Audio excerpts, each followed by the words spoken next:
Hello and welcome to another episode of Peripheral Vision. So the purpose of these videos is to be able to describe or to discuss a particular problem that's on the peripherals of our Catholic life that might not necessarily come up in Sunday worship, but can often have a severe or at least significant impact on how one understands or lives their faith. Because ultimately how one understands the faith impacts how you live it and vice versa.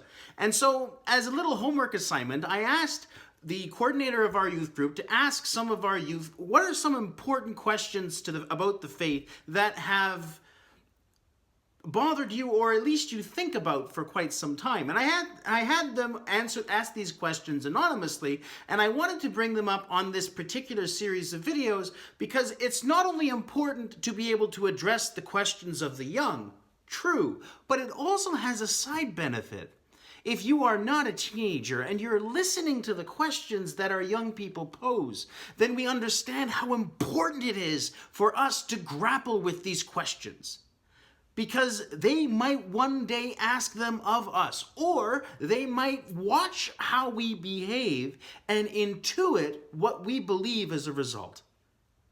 And so the questions that we do not want to address often then plague the young. And you might find, as we go through these particular questions over a series of videos, how close they are to yourself. So, here we go. The first question that we will cover in our little series of videos comes from one of our young people. Why does God seem so mean in the Old Testament as not as mean in the New Testament? Now, this can be summarized as a very ancient question that has been with Christians since the very, very beginning. So in that sense, it is a very, very wise one, because there's an obvious, at times, discrepancy between how we understand and read the Old Testament and in the New. Why is it that Jesus seems so much more compassionate than the God of the Old Testament?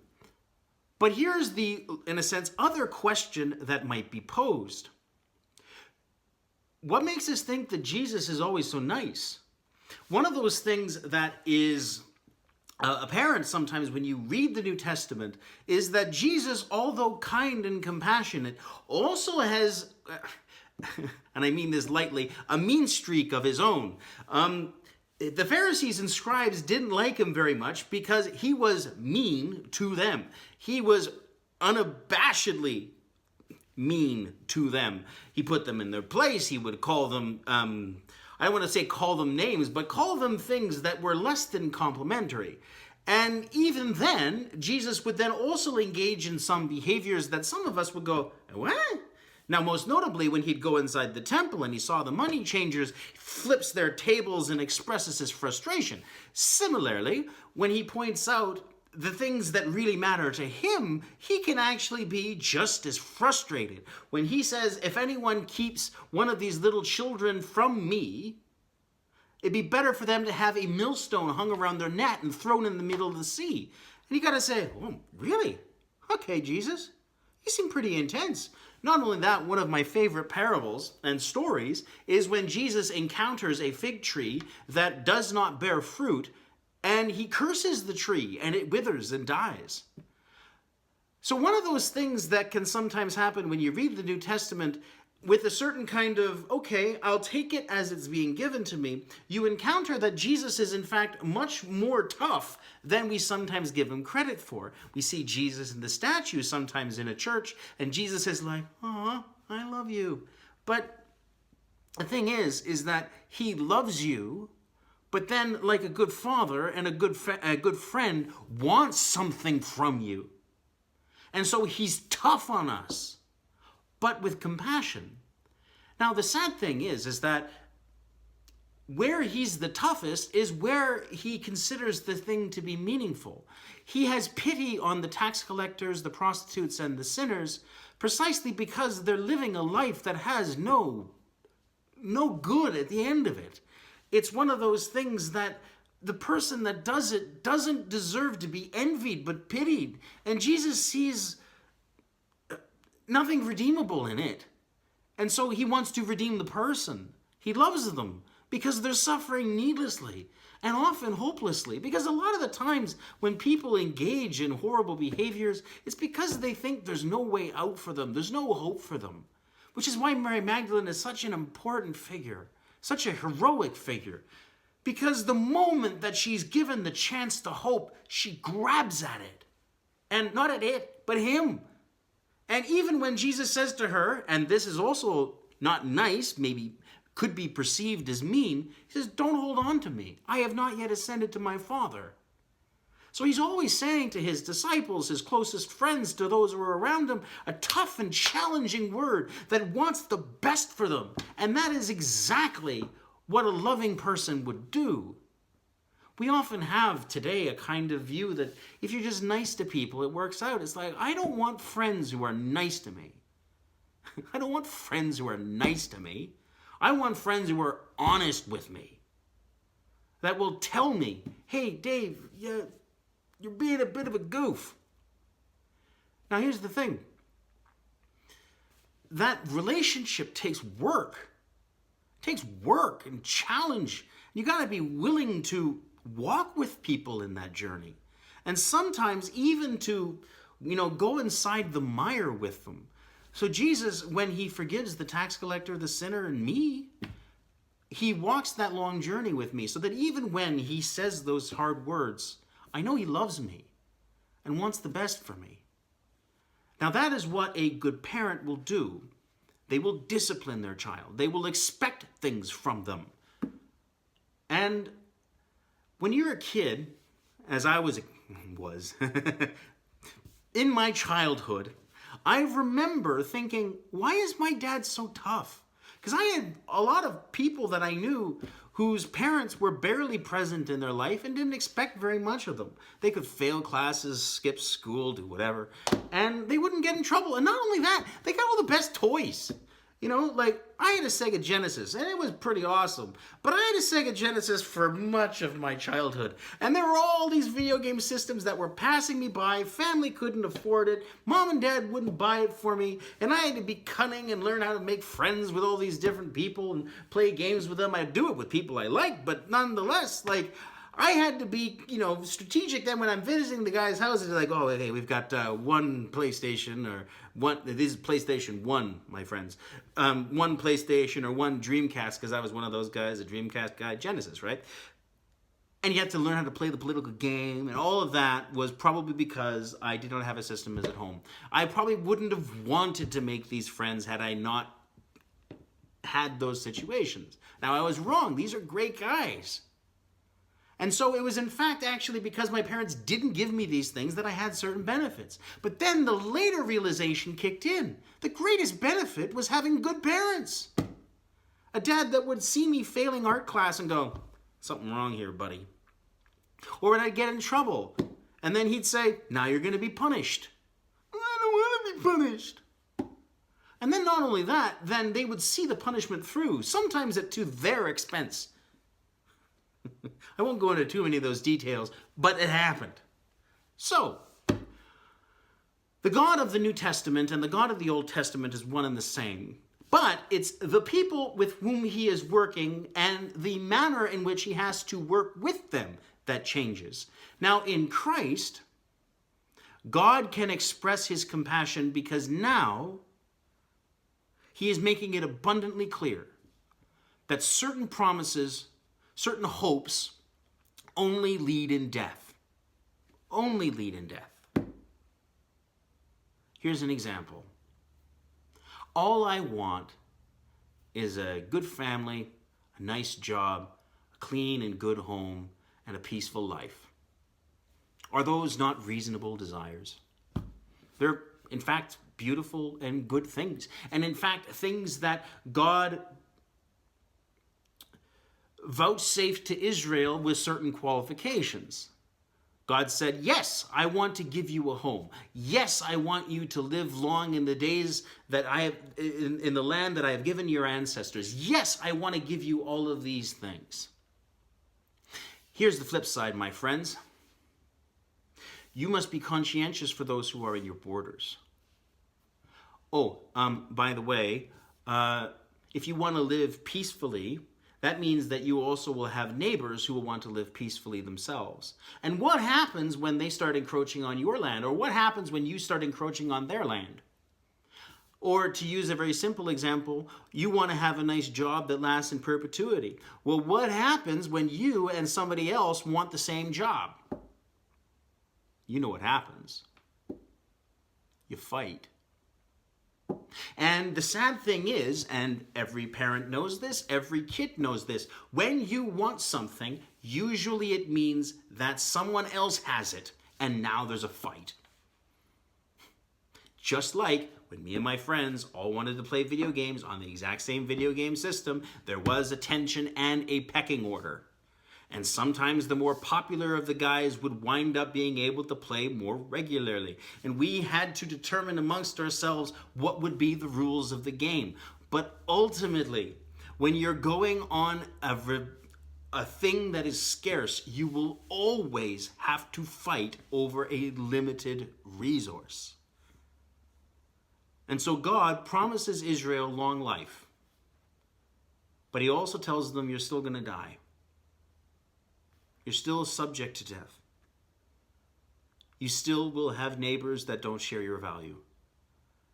You will have people in your own life that betray you and turn their back on you. How will you act then? Now, sometimes God actually gives Israel permission to do something that we would consider to be quite wrong in order to secure their borders. For instance, when Israel finally came back into Canaan and received the inheritance that God had promised to them, well, the Canaanites, they had to go. God then gives them permission to fight it out. But you'll notice that God never gives that to them again. Sometimes God will give, like a good parent too, limited permission to do something. Limited permission. It doesn't say it's a good thing. It just says you have permission to do it or you are to do it so that you know for the future that this thing won't save you. Here's an example.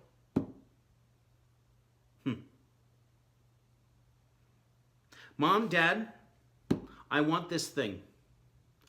And I think it will really, really help me to be able to do this. And once I have it, then this will no longer be a problem. And then you get it. And then you realize that getting that thing doesn't change you. And the problem still remains. I'll give you a really personal example. COVID-19 breaks out. I start saying to myself, you know what? I'm going to pray more, I'm going to read more, and I'm going to be able to do more things and to learn new skills. Now, granted, I did. But I'll tell you, I didn't use it to the best of my ability. I simply didn't. The externals changed. I got what I said I wanted, but it didn't turn out. I am now more aware of my own flaws, more aware that I am not what I'm meant to be. And then now in the future, if it comes up again in my own emotional life where I say to God, you know what, God, if you were to just give me more free time, I'd be able to be more faithful. And then God would be able to say, you remember 2020? You remember that? We're not doing that again. You had it once. Now you know, never again. And yet the funny thing is throughout Christian history, we've always tried to minimize what Christ has done by simply trying to attribute who he is to being a nice teacher, or Jesus taught us how to be nice. Well, the fact is, if you consult the Old Testament, all of Jesus' teachings are found there. Do not oppress the poor, the widow, and the orphan who are in your midst. Old Testament. Love your neighbor as yourself.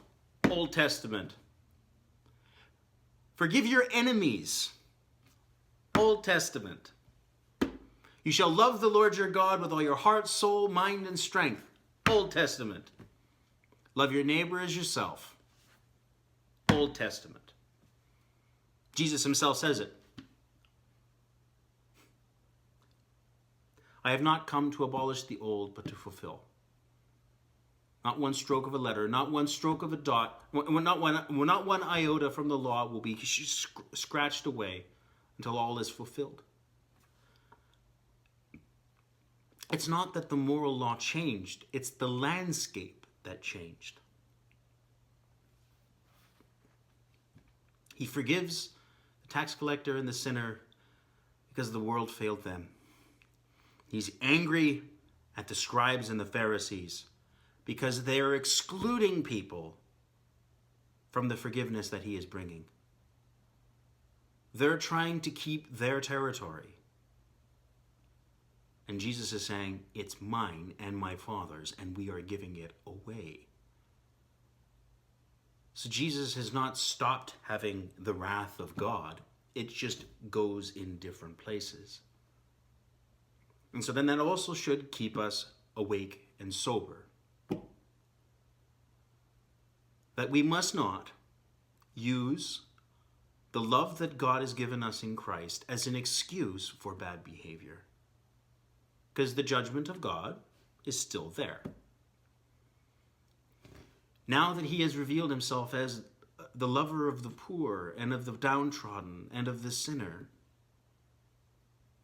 that same righteous anger that he would exercise against the Egyptians, he'll give for us if we consciously and willingly contradict his work with the poor, with the downtrodden, with the sinner. So, the scale's changed. The God is not. But God has always been merciful. And throughout the Old Testament, he always wanted to show that mercy. But we were spoiled kids. We wanted it our way, and we thought we were right. And we failed. And it's a lesson that we will continually learn with many, many tears, with many, many challenges. But it's still there. And that's why one of my favorite stories is that of Moses. Moses is an interesting figure because he's chosen by God to reveal God's power and care for the people. And right from the very beginning, God says, you will be like me before Pharaoh. And Moses' answer is like, can I? And God says, yeah, you will. He's like, yeah, but I'm not a good speaker. He's like, I don't care. You're going to do it. So Moses does this thing and mighty works of power and judges the gods of Egypt and deposes them and does result in some death and some suffering on the part of the Egyptians. And of course, you could say, well, the Egyptians should have let him go.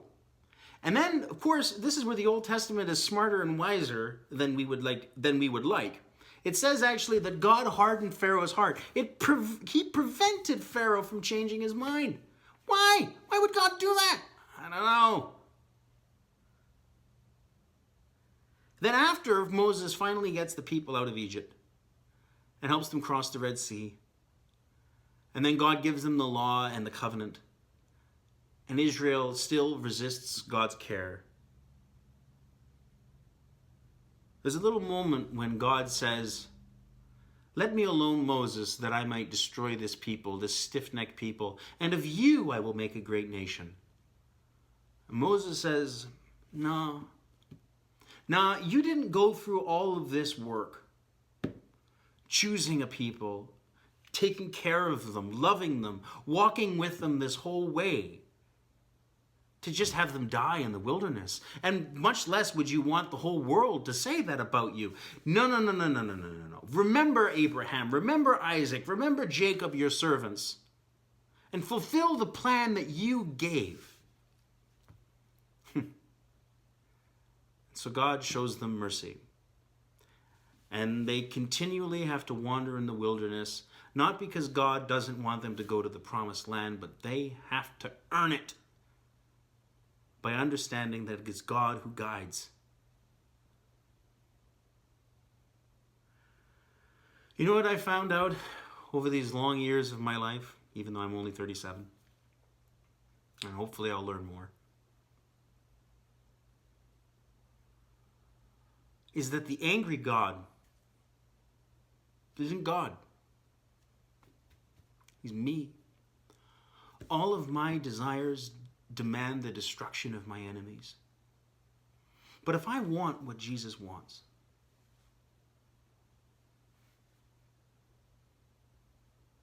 then that begins to fade. I do not wish the sinner to die, but to turn back to me and live. That's the Old Testament. But Jesus is the one that makes it possible. Because he gives us a home, not where we compete with Egypt, not where we compete with our neighbor or our co-workers or even our fellow parishioners for airtime and affection. He gives us himself. And of that, there's an infinite supply. When he says, this is my body and this is my blood, there's nothing of himself that he is withholding. And so if we love him and let him love us, we're full. And we need not fight those pointless wars. We will know in our hearts,